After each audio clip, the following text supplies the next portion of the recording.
Ladies and gentlemen, welcome back to the finest Dawn of War Unification cast this side of East Yorkshire. And today we've got two games for you. The first game being a 1 versus 1 on Meeting of Minds. Playing on the right side as the Demon Hunters, we've got Wooden Alex. Playing on the left side as the Fallen Angels, we've got Mr. Blue Dude. Mr. Blue Dude will open up with a couple of Warpsmiths, a couple of Zealots, a couple of Anchorages, and a repurposed Warp Generator. And Wooden Alex has gone for the Grey Knight tech path. They'll be opening up triple Brotherhood Champions, a Architect, and a Teleportarium Orbitalis. So we got two games for you, and I thought to myself, well, you know what, both of these games are a little bit on the short side, and kind of like how we did the Thousand Suns games, what was it, about a week ago, maybe 2 weeks ago? You know what, thought I'd give them the same kind of treatment. So yeah, so Grey Knights, we've seen Wooden Alex play these guys. I think we've only seen Wooden Alex play the Grey Knights on this channel before. He's very experienced with them, he knows exactly what to do. You get the heavy infantry out, you teleport them inside the base, and you whack things as good as you can. Now, Mr. Blue Dude here, he's going to go for the Anchorages opening, which basically means that it's going to try and avoid taking up in the traditional sense. Every time, well, there's like a little orange bar that goes across these Anchorages. Every time that goes up, it goes up by 1% their tech path or something. And at 5%, they get some tech stuff. 10%, I think they're at tier 2. So the more Anchorages you get, the quicker you tech up, and cheaper as well, so able to spend that extra money on other gubbins. Like say, for example, what is it, the Tactical Veteran Sergeants? Yeah, as you can see, little requirements down there, achieve 5% through knowledge, and that is what you do with these things. So very exciting stuff all the same. Everyone just capturing their nearest and dearest at the moment. Not seeing anything substantial come from the Teleportarium. Oh no, we've seen the Grey Knight Incept Squad come out, and these guys are quite handy in close combat. So it's going to be quite difficult for the Fallen Angels in the early game if they're just going to go purely with Zealots. After all, I mean, they are able to get their grenade launchers, but they are quite fragile. Although they are backed up by the Warpsmiths, and these Warpsmiths do have, I do believe they come out fresh with a, I mean, they've come out with a Storm Bolter at the moment, but I think you can upgrade them to get Plasma Pistols, which will then definitely help them fend off these heavy infantries. Yeah, they've only got Storm Bolters for the moment. But they've also got Commander Armor. They're also quite decent in close combat as well, so as a supporting unit in any kinds of engagements. But the Zealots know full well that they can't engage with these guys, so they will fall back ASAP. And we do have a Brotherhood Champion coming on the southern side. Maybe a little bit less of a threat, as he's only got heavy infantry armor and quite low on the health department. Think of him as kind of like a quasi-missionary from the Sisters of Battle. Comes out, maybe acts as more of a supporting kind of role. Joins a unit, does stuff. Although less laying of hands and less healing and all that stuff. There we go, they've already got their plasma pistols on the go for them. That's quite useful. All things considered, Grey Knights are falling back. After all, you don't want to lose your heavy infantry. They cost 60 blue and 15 green, so any kind of model lost from the perspective of the Grey Knights is quite the economic downturn for them. Zealots now coming out to the centre of the map. And they could just chill. They're going to go for some grenade launchers. The knockback on those weapons will be quite useful for them in this engagement. Brotherhood Champion, alone in this world, will fall back on the right-hand side as the Interceptors look to teleport right smack bang in the middle of everyone. There we go. Swiping down one man. Also, decent charge animation on these guys. Able to keep up with all the falling back units. Got a Pegasus squad, which is more ranged orientated. Do like the wombo combo of a melee unit and a ranged unit. That way, even if people are running away, they're still taking a fair whack of damage. Double synchronized swipes there, actually very nice stuff. Love to see a little bit of organisation between them. Also like the use of the Brotherhood Champion to tie up the other squad, making sure that those grenade launchers are being used in any way, shape or form. Warpsmiths getting a few shots in there. Gradual damage over time, well not over time, but little bits of damage here and there. Warpsmiths aren't exactly going to be turning the tides of battle anytime soon, but any damage is welcome damage. I do quite like Mr. Blue Dude. He's not really going ham in tier 1 at the moment. He's just, I assume he's going to be saving up all his money possible, so when he hits tier 2 with his Anchorages, he'll be able to get out the big stuff. But defending as much as he can with as little invested as possible. Losing a couple of models there. Interceptors almost getting a squad wipe, having to reinforce themselves. Only can get a maximum of 3 models in their unit, or 4 if you include the just to get in tier 2. Grenade being thrown into the middle of the Zealots. Last one apart a bit. And fighting in that heavy cover is certainly what they want. Any incoming damage for the Grey Knights they can shrug off. And even with the heavy cover bonus, The Zealots will still be taking quite a lot of damage as they don't have a lot of health to parcel out between their models. But the grenade launchers certainly not doing the Grey Knights any favours. One model left in the Pegasus squad. And yeah, plenty of dead Grey Knights about. And what is the Zealots reinforcement rate? Yeah, 25, so a little bit more expensive than your regular Guardsman model. But still, sights cheaper than anything that the Grey Knights have to bear. They're on the way to tier 2. They've got the Librarium out. I have no idea what tier you're in at the moment. Can't quite tell. In fact, can we, if I go onto the... Oh, right, no. So we can see that the bar's going up, but that's about it. Fair enough. Imperial Icon being besieged by a whole smorgasbord of Zealots. And yeah, no tactical marines from Mr. Blue Dude here. Just purely going for the cheap chaff. That's the flexibility of the Fallen Angels for you. You just go these Guardsman-esque units in the early game, or you can hunker down with something more substantial. It doesn't look like we're going to see that. We'll need to get some Icon Bearers out later on if he wants to increase the amount of infantry he's got access to. More Grey Knights throwing more grenades anywhere and everywhere as the Pegasus are being pushed back. These Warpsmiths really doing what they can, blasting these people around. It's got quite a decent power weapon as well, so not too shy in close combat. And they've now also got their tactical veteran sergeant, so they're definitely at least in the 5% of their power through knowledge stage of things. Does that mean that you are now in tier 2? No. We have no idea, boys and girls. I can't tell. It'd be quite useful if there was a thing in the observer mode or replay mode or whatever, if there was like a little number next to them, but I suppose that would give the enemy some information. Now, here's a question that some of you Fallen Angel players might be able to answer in the comments below. But if you've, say, for example, researched 5% in an anchorage, and then the anchorages die, do you then lose that 5%, or is that just permanently unlocked for you? That's my umming and ahhings for today. I'd be grateful if someone would let us know. Pegasus have now gone for a Psy Cannon, which should definitely help them in the long-ranged combat style of things. It's like they're equivalent to a heavy bolter weapon. Does a bit more damage, I think. Population full. Tempted to go for some more interceptors. Tier 2 has been finished, as you can tell by these hanging... Oh, what they're called? Giblets. They're not that. Giblets is the wrong word. You know what I mean? Those things where you put people in and you forget about them. Let the crows have at them. Might I say it's just probably one of the worst ways to die. Actually, I don't know. There's probably many... Probably the breaking wheel is a lot worse than that. Granted that the hanging cages are a lot slower, a lot more tormenting, but breaking wheel, man, definitely not a really good time. Sorry, I made that joke, or a similar joke the other day. I've got about 3 jokes, boys and girls, that's all I have. Just using them in different contexts.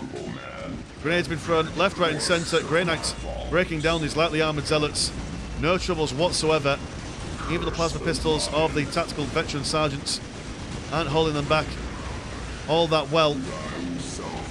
They are an auto-reinforce, and they do have plenty of money to go about themselves. Actually, quite I'm a world economist at the moment. 134 and 40 compared to 110 and 40. So plenty of money on both sides. Slightly favouring the Fallen Angels. But yeah, I mean, when your units are that cheap and you've got that kind of money, you can just throw them away willy-nilly. Critical location in the centre being decapped. A little bit of argy-bargy. Has the Brotherhood champion just been chilling out down here all this time? Potentially. And he'll be struggling against this fighting force here on his own. No, he's not going to win this, is he? But maybe just to free up some squad cap. That might have been the play there. We're going to go for double terminuses, so you're definitely now in tier 2. But do you have the money for double threat? I mean, I don't know. Maybe there's a reason for it. Or maybe that just increases the... Oh, right, okay, so your squad cap for your vehicles is determined by the amount of terminuses that you've got. Okay, that makes sense. Kind of like the Imperial Guard in that way, then. Grey Knights have occupied the centre. They've now also got their Lord Inquisitor Command Squad going for some bodyguards with melter guns. Help them break down sentry posts and the vehicles that are incoming. And some Nephilim jet fighters Quite mobile, quite expensive that, 100 blue and 25 green. Or 250 green, sorry. If I can read numbers, which is not guaranteed. I learned the other day that, in my head, I can't see numbers. Which I thought that was the same for everyone, but no, apparently that's the way that some people's brains work. I can see letters and words in my brain, but I can't see numbers. That's fun. Little peek behind the curtain as to why I can't read sometimes. Nephilim jet fighter in the air. And it's got a few rockets, a few shooty bits as well, so it can turn its hand to a good chunk of things. Oh, because of the prime target to go for that Nephilim jet fighter with their melter guns. Aircraft all share the same kind of armour, so they're all just as fragile as everything else. Beautiful charge, Insect Squad. Chaos Sorcerer being slapped down. No man's business. One sentry post is down, a second one soon to follow potentially, but soon to be also surrounded absolutely by all the zealots. That being said, though, the Grey Knights can teleport out of there, so it's not the one and done kind of situation. There was another faction. This would be a very precarious situation for them, but totally fine. Going to try and break down an anchorage or two. But being picked apart left, right and centre. One Grey Knight squad trying to hold back the zealots. Another one not sure where you were driving off to, but you're doing stuff. And it looks like, dear oh dear, a whole army wipe down this side. That's a lot of money been wasted. I mean, they killed a sentry post, two of these actually. They should have really just got that and then jumped out of there. But being a little bit zealous while surrounded by zealots. And now this is the prime opportunity for Mr. Blue Dude to do a counter-attack. We are seeing a couple of Vortimer pattern Razorbacks and some replacement Purgators. Razorbacks should be good at taking care of the zealots. The zealots don't have any of their melter guns at the moment. And the Nephilim jet fighters don't have any of their twin-linked las cannons neither. It's going to be quite touch and go here. We'll all determine about the micro on these tanks. Grey Knights reinforcing themselves with as much stuff as they can. We also can see a Stormhawk interceptor. So aircraft versus aircraft. One Nephilim goes down. Actually, yeah, these Storm Bolters, or whatever it is, assault cannons even, a good chunk of damage against the jet fighters. Also love the architects coming forward to repair these vehicles. Always a beautiful, lovely touch. Vegators jumping, well not jumping, but walking on top of this. Ah, no, you've lost it. What's the point of trying to repair it? Keep it back, man. I'm about to lose the second one. We'll go fall back. Make use of that architect as and when you can. No, been shot down by the jet fighter, although almost killing it. And the good thing about having these warp smiths on the front lines. So no, you're not a warp smith, you are a chaos sorcerer. Very similar to warp smith, to be fair. The Stormhawk just charges on in. Very Terran from StarCraft 2-esque vehicle, this.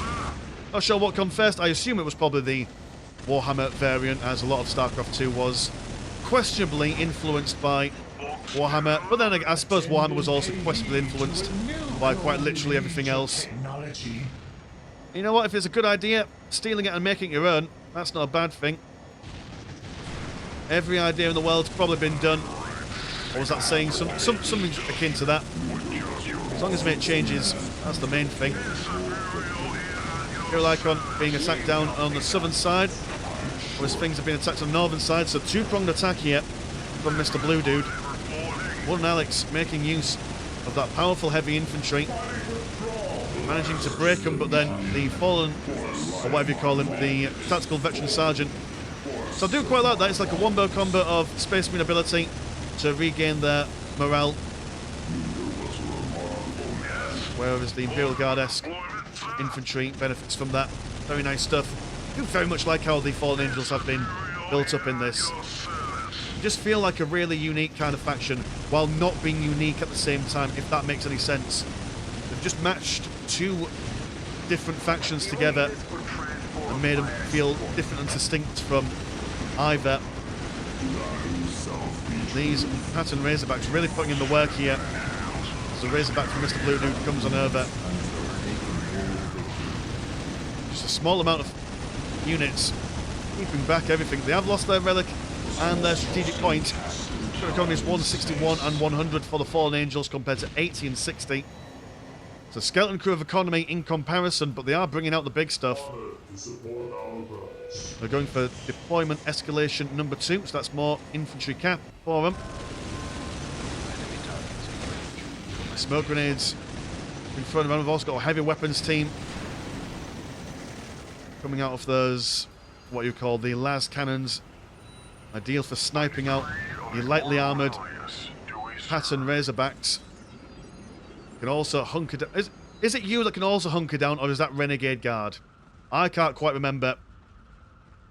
Either way, though, more mobile than your regular heavy weapons team. Fallen Angels not quite able to punch through the Grey Knights as of yet. They have got quite a sizable fleet of aircraft. Taking down one Razorback, soon take out another. Architect slow to move around. Don't quite get it, so that's the vehicles done.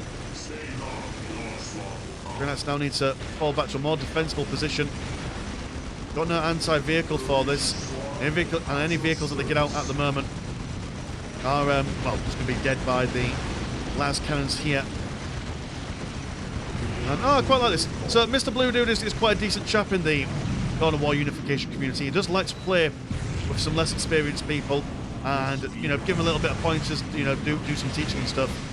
So definitely a remarkable chap.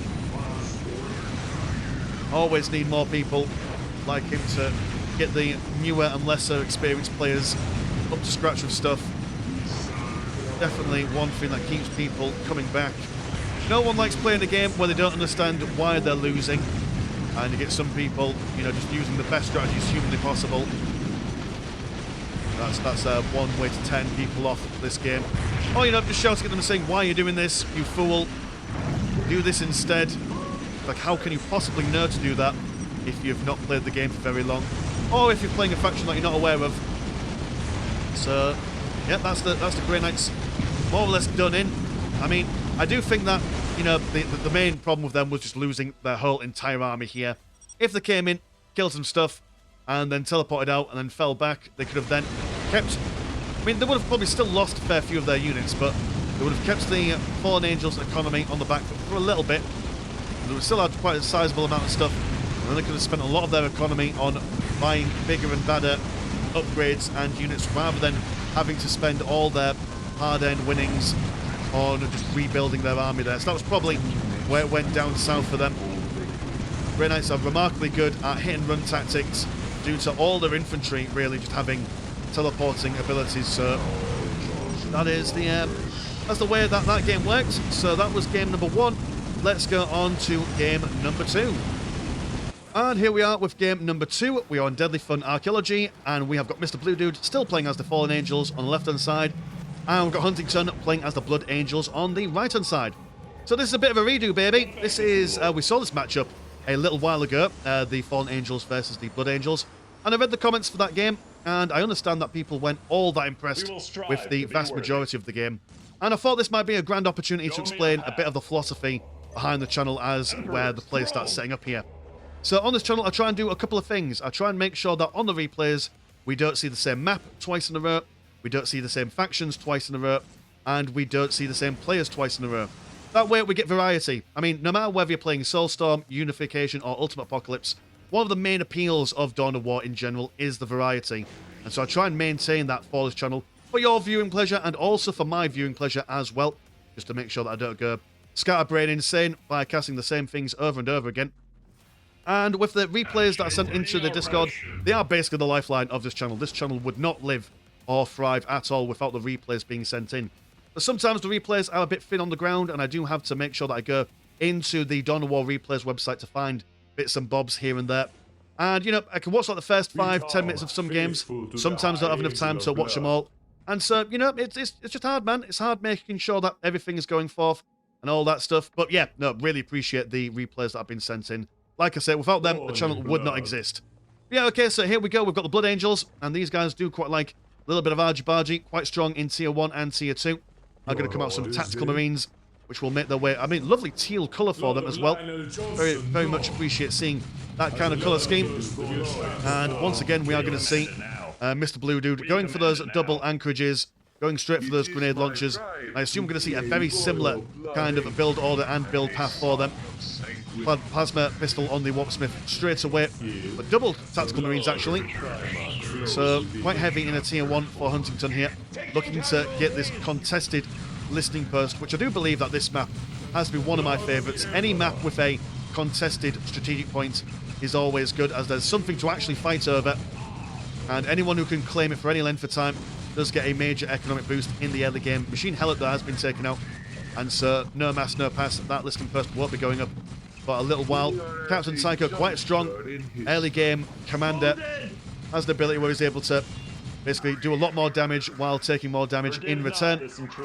Zealots here have been sliced apart by the Assault Scouts, although Assault Scout squad's also taking a bit of damage themselves. You can see them going a bit mental, as the Blood Angels tend to lose their cool in close combat sometimes. So you lose control over them, but they do a lot more damage in close combat as a result. Sentry post being slowly but surely whittled down, as the Zealots manage to survive somehow. And looking for some grenade launchers while also doing a bit of reinforcement themselves. Seeing if they can sneak past their way back home where it's nice and safe. Captain Tyke has managed to take out a Warpsmith. How expensive are your Warpsmiths? 125 blues are quite expensive. But considering that they, like I said in the earlier game, that they've got a commander armor, they've got a plasma pistol, quite decent close combat, so that would make sense why they are a bit more expensive. Tactical Marines not trying to hunker down on the economy, just trying to keep the enemy units on the small side, which either way works out for them. The enemy doesn't have a lot of stuff, they can't maintain a presence on the map, so it will allow the Blood Angels to prevent the Fallen Angels from capturing their relics and their strategic points. All good stuff. And also the Warpsmith as well won't be able to do all that much on his own. Yes, okay, he can support the Zealots into doing more damage, but riding solo, that Warpsmith, he is going to be easy pickings for Captain Tycho and the boys. Although, off on his own, at half health, we'll probably need to join a squad or two once his health gets a little bit lower, just so he can regen some of that stuff without being targeted. That's the one weakness of commanders going off on their own. In fact, maybe a little bit too far, too furious. It does go down, very unfortunate for Huntington here. And that now allows these guys to actually just have free reign over firing stuff. Those grenade launchers, remarkable range on them. Maintaining our post. The Tactical Marines, both squads still alive, but not the situation that they wanted. They have managed to consolidate their holdings on this listing post in the centre. Current economy is 92 and 10 compared to 62 and 10.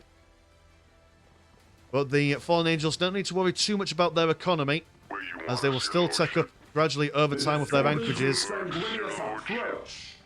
And, you know, not to poo-poo that, you know, it's, I mean, what is it to take up? It's about 325 requisition, 125 power.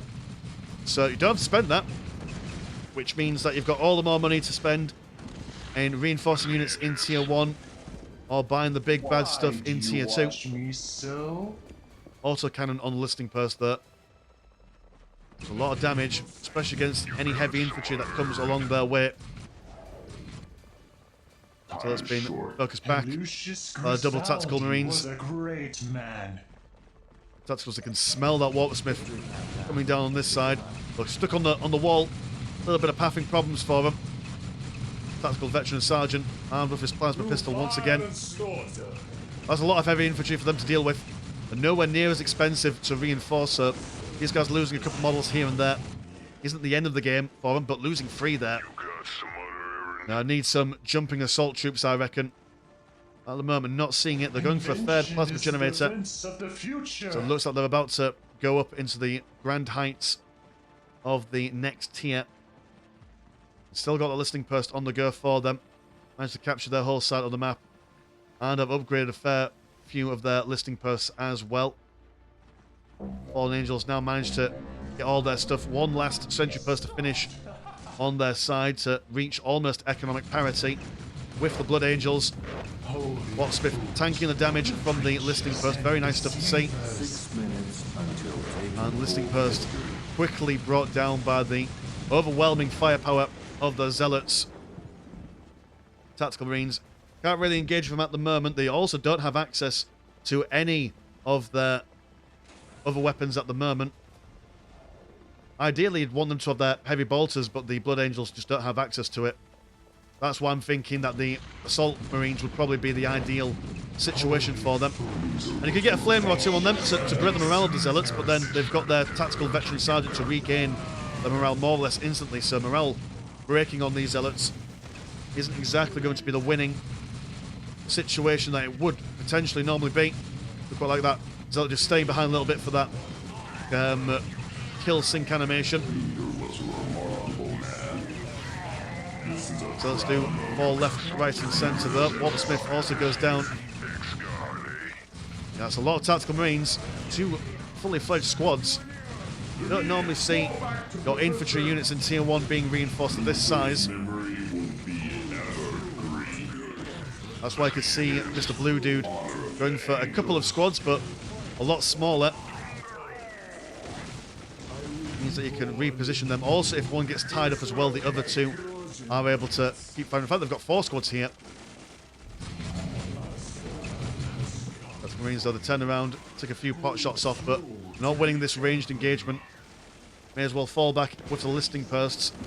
And here we have a Primaris Heavy Intercessor squad. So these guys will be able to rip their way through the Zealots pretty nicely. Basically armed with double heavy bolters, more or less, each model. If I'm not mistaken, could be wrong. About to pop out. We'll have a look at their weaponry when they come down. Assault Scout squad still down here. They're going for some combat shotguns. Interesting choice. Melter gun on these guys. Well, not sure why. There we go. Oh no, you just come out with one souped up heavy bolter gun. Watch these models fall down very rapidly, although they are being charged. Fixed bayonets, so to speak. Those plasma guns, man, really being a nuisance. Even the Primaris can't stand up against them all that well. Assault Scout squad, oh no, you're just Zealots. Well, the Assault Scouts need to bring them over here. Mr. Huntington, need every gun humanly possible to overtake these guys. Yeah, their grenade launchers, no joke whatsoever. Blood Angels maybe need some armor upgrades. Yeah, I'm still not sure about this melter gun upgrade. Fair enough if the Fallen Angels had some vehicles on the go, but you probably need just anything. I mean, even though the Flamers won't do the morale damage that you want due to the Tactical Veteran Sergeants, the AoE damage is pretty good, considering that all the Zealots have got low health per model. That might be the idea, but here come the combat shotguns, engaging them in the heavy cover. And the Primaris getting into a prime position as everyone fights. Well, ideally want to focus, there we go, focus on the people that are not in melee cover, oh sorry, in melee combat. As units in melee combat, they do gain a little bit of a range bonus in their defense, and also coupled up for heavy cover. It's quite difficult to kill in comparison to how they normally would, and that's a full army wipe for the Fallen Angels here. So kind of seeing a little bit of deja vu from the first game, except for that now the Fallen Angels are on the receiving end. These guys definitely need to now start hitting things as quickly as humanly possible, break down that economy, and there we go, that's when the melter guns now come into full effect. They've only got one now. Here come the Nephilim jet fighters. Those melter guns turn their attention to the jet fighter, hopefully. Don't seem to be doing that much damage, actually. All things considered, Primaris now having to fall back into the heavy cover. Chaos Sorcerer also in there as well with his plasma pistol. Everyone just having to run back, unable to really contend with the jet fighter until they get more melter guns on the go for them. Jet fighter attempting to try and snipe out those Primaris. We'll get another model down. Oh no, he's changing his target. Showing mercy to that lonely man there. I suppose that works out because then they can reinforce them They can get maximum models, but then they've still got one model that's quite low on health. Here comes a machine bastion. Now, with the heavy weapons team here, I don't know whether maybe the Blood Angels just going for a more hero-based composition here. After all, the commander armor will be quite decent. Get a couple of melter guns to deal with the vehicles, and then these heavy weapons teams that have gone for... Oh, right, no, never mind me. Gone for light mortars. I thought we were going to go for the las cannons again. Not mortars to wipe these people around, so yeah, maybe heroes aren't actually the way. Vehicles probably would be good in this situation then. Yep. Couple of squad wipes there for them. Primaris not nearly as tanky as I was expecting them to be. You'd think that they'd come out, do a lot of damage, but also be able to weather combat. But not very flexible neither. So now that the jet fighters are out and they've got no other anti-weapon stuff going for them, these guys are going to be a bit shafted, really. A one-trick pony. They're very good at the one trick that they do.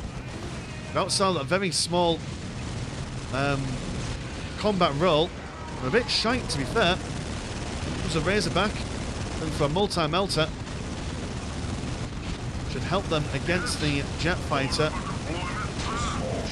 Going up again. I mean, no, these guys have also got anti-vehicle stuff, so a very strong build order from the Fallen Angels. Definitely something to watch out for in future games if you go up against the Fallen Angels. And I mean, do you have a lot of saved up money? You do have a fair bit, but primarily for vehicle stuff, you don't really have the money to reinforce and regain your infantry. But as we see here, Razorback's going down. Oh no, bring him back, man. He was almost dead. You don't have the money to rebuild too much. Send him back home, repair him as good as he can, and send him back in. And Huntington, he's seen the writing on the wall. There's not much he can really do against this mass. So yeah, it was a good game. Well, good couple of games sent in by Mr. Blue Dude, showcasing the very specific features of the Fallen Angels with these anchorages.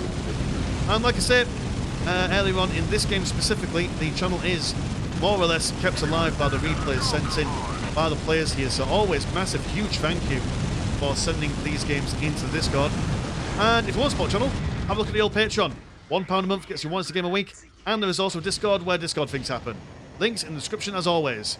As been Mr. Landshark, pleasure's always never short. Now, see you in a bit. Peace.